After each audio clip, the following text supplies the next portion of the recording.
Yo, YouTube, what's up with your boy? Sports and Fitness Rants. I'm back, guys. Click that like button. Subscribe to my channel. What's up, guys, man? I got another good video for you guys today, man. I'm going to try to keep this one a little bit more brief than I normally do. I know, you know how I do, guys. I just be ranting and rambling on and stuff, man. Once again, I want to thank you guys for subscribing to my channel, for watching my videos, for liking, all that. The comments, guys, I appreciate all that stuff, guys. It really means a lot to me. So thank you once again, guys. And in this video, guys, I want to talk briefly about Michael Jordan and how I believe Michael Jordan was the big brother of the Chicago Bulls for his entire career. He was the big brother, man. All right. And I'm not talking about Michael Jordan's age or how many years he was in the league compared to the other players on his team. I'm talking about Michael Jordan's demeanor. He was the big brother. He was the enforcer, guys, right? The quote-unquote enforcer for the Chicago Bulls, but in a little bit of a different way than we think about traditional enforcers. So in this video, I just want to talk about that real quickly, man. So once again, like always, guys, hit that play button, turn the volume up, go do whatever you got to do. Listen to my voice. You don't have to watch my videos, guys. Just listen to my voice, listen to the information, listen to what I have to say, man. So when I say that Michael Jordan was the big brother of the Chicago Bulls, Michael Jordan was the quote-unquote enforcer for the Chicago Bulls, what am I talking about? What are you talking about, Robin, right? What do I mean? Well, quite simply, guys, when we think about Michael Jordan coming to the NBA, right, 1984-85 season, right? If you look at the roster, right, all the players that were on that team that season, Michael Jordan is the only player on that team that would go on to win every single title in the 90s with the Bulls. Michael Jordan was the only player from that original roster to win the championships, to be on the championship teams. None of those guys won a championship with the Chicago Bulls that were on Michael Jordan's rookie roster. Not one single player, guys. So when I talk about being a big brother, the next season, I believe John Paxson would be added to the Bulls. And I believe he was the only player on the 86 team that would win a championship, him and Michael Jordan. So when you think about that, guys, right, and then the third 87 and then 88 and 89, you would have guys like, Scottie Pippen and Horace Grant join the team, and Bill Cartwright would come there in a trade with Charles Oakley. But let's not get too far ahead here, guys. But when I'm talking about Michael Jordan being the big brother, that's what I'm talking about. Michael Jordan looked at himself compared to the other players on the Bulls as, his younger brother, so to speak. Especially guys like Pippen, Horace Grant, some of these guys who came later on, B.J. Armstrongs, because Michael Jordan went through the battles those first couple of years without those guys. And you think about Michael Jordan having to, like I said, play with really zero talent that first year. Even the second year, his best player, we all know Michael Jordan got hurt, but in that second year, going into the playoffs, Michael Jordan putting on a show, who did he have there? Charles Oakley was his second best player at the time. And then they would go on and trade Charles Oakley for Bill Cartwright. So when I say that, to me, guys, Michael Jordan was the big brother. He was the enforcer for the Chicago Bulls. That's really what he was. Now, I'm not saying that Michael Jordan was the enforcer of the traditional sense where he was out there clotheslining people or he was out there giving hard fouls on guys, because that's typically what an enforcer would do in the NBA at that time in the 80s and the 90s, early 90s, guys. You think about the enforcers, these guys would, the Bill Lane Beers, the Rick Mahorns, the Dennis Rodmans, some of these guys that were very, very physical, that would knock you to the ground, you know what I'm saying, or Charles Oakley, right? But Michael Jordan lost Charles Oakley, right? They traded Charles Oakley away. And if you think about Michael Jordan's roster, guys, think about the roster. What enforcer did Michael Jordan ever have on his team after Charles Oakley left? He didn't have anybody. He had nobody, guys. After they got rid of Charles Oakley, guys, going into the 1989 season, right? They traded him for Bill Cartwright. That was pretty much the end of any kind of enforcer type player that Michael Jordan played with. Let's think about his career, guys. On the Bulls, who was the enforcer that Michael Jordan played with? Who was the quote-unquote tough guy? Let's think about the first three-peat, guys, right? Was it Horace Grant? To me, Horace Grant wasn't a tough guy or an enforcer. Was it Bill Cartwright? Was he the tough guy, the enforcer? Maybe. I don't know, guys. Really, was he? I don't think he was. It wasn't Scottie Pippen. Was it B.J. Armstrong? Was it John Paxson? Who was the enforcer? Was it Cliff Livingston? There were no quote-unquote enforcers. There was no Xavier McDaniels on the team. Like I said, there was no Charles Oakleys.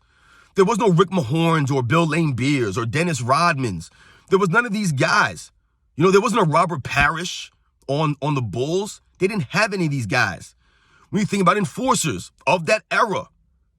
Like I said, the guys who would give the hard fouls, the guys that would, back up the other players, man, and if they were trying to get punked or bullied. That's basically what an enforcer would do sometimes. We would try to bully people, right? And we all know about how, the Detroit Pistons as a whole would try to bully Michael Jordan and his teammates. They would bully Scottie Pippen. They would bully Horace Grant. And who would have to step up for these guys? Michael Jordan had to step up for Scottie Pippen. Michael Jordan had to step up and be the big brother for Horace Grant. Michael Jordan was the big brother for these guys, man. They had no one else to turn to but Michael Jordan. When you think about 1990, guys, right? The Eastern Conference Finals against the Detroit Pistons.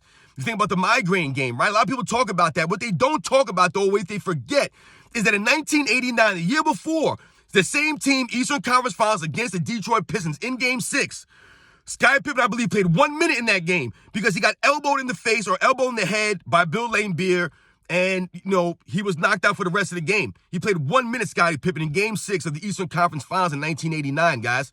A lot of people don't talk about that. They don't remember that. Scottie Pippen got bullied by Bill Laimbeer. That's what these guys would do, dirty plays like that. These are the enforcers. This is what these guys would do. They would elbow you. They would clothesline you. They would cheap shot you. All these things. They did that in the NBA back in them days, guys. But Michael Jordan had to take all of that and be the big brother to Scottie Pippen and Horace Grant. Stand up for these guys, man.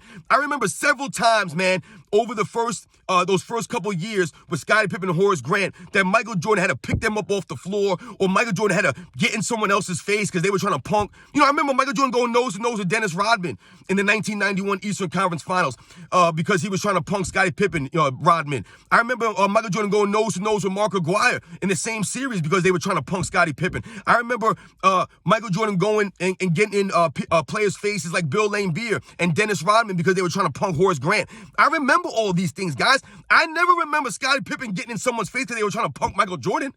I never remember Horace Grant getting into anybody's face because they were trying to punk Michael Jordan.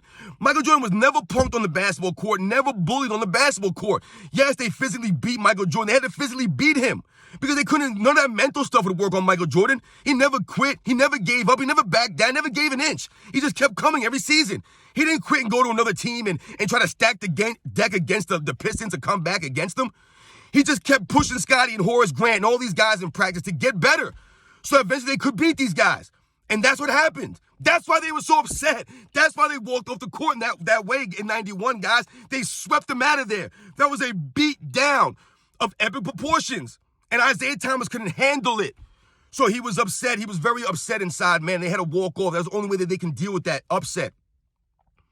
Michael Jordan never did that. He just kept battling, kept coming back, man. Michael Jordan was the big brother on the Chicago Bulls. Michael Jordan was the enforcer for the Chicago Bulls. Like I told you, not in the traditional sense, but he was the guy that stopped the bullies. Michael Jordan was that guy. Not Scottie Pippen, not Bill Cartwright, not Horace Grant, not even in the second three-peat, not Dennis Rodman. Michael Jordan was constantly trying to get Dennis Rodman to stay in the game mentally, man. Dennis Rodman's out here kicking cameramen. He's doing all kinds of nonsense with the referees. He's going back and forth trying to get in players' heads. And he was a master at that, Dennis Rodman. A master at getting in people's heads. But there were also many, many times where Dennis Rodman would get into his own head and get into it in his own way. You guys seen the games. How many times did Michael Jordan have to restrain this man and calm him down and try to get him to focus on the game?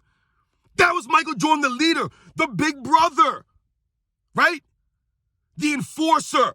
He enforced the rules. He enforced the way the Bulls were going to play and how they were going to practice, man. Michael Jordan was the big brother for guys like Scottie Pippen, Horace Grant, B.J. Armstrong, John Paxson, all these guys who came in to the Bulls after him. Michael Jordan was the elder statesman on the Chicago Bulls, the only guy on the 1985 Bulls. He was the only guy on that original squad, guys, the only guy of the original squad.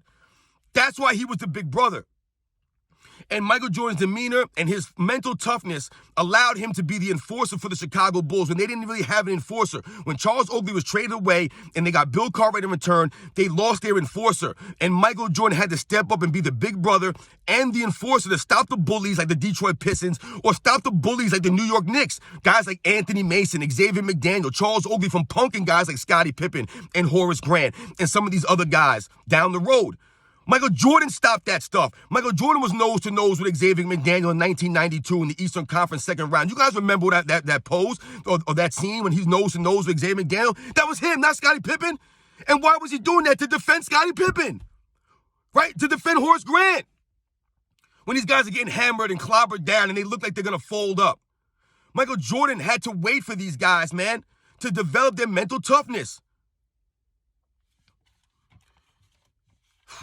So, guys, I'm going to stop right there, man. I'm going to cut the video right there. I've rambled on kind of long here, guys.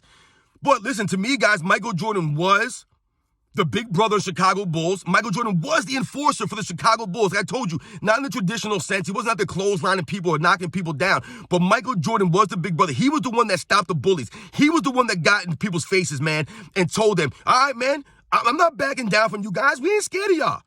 That was Michael Jordan, man. And I feel like a lot of people don't talk about that. We don't talk about that much.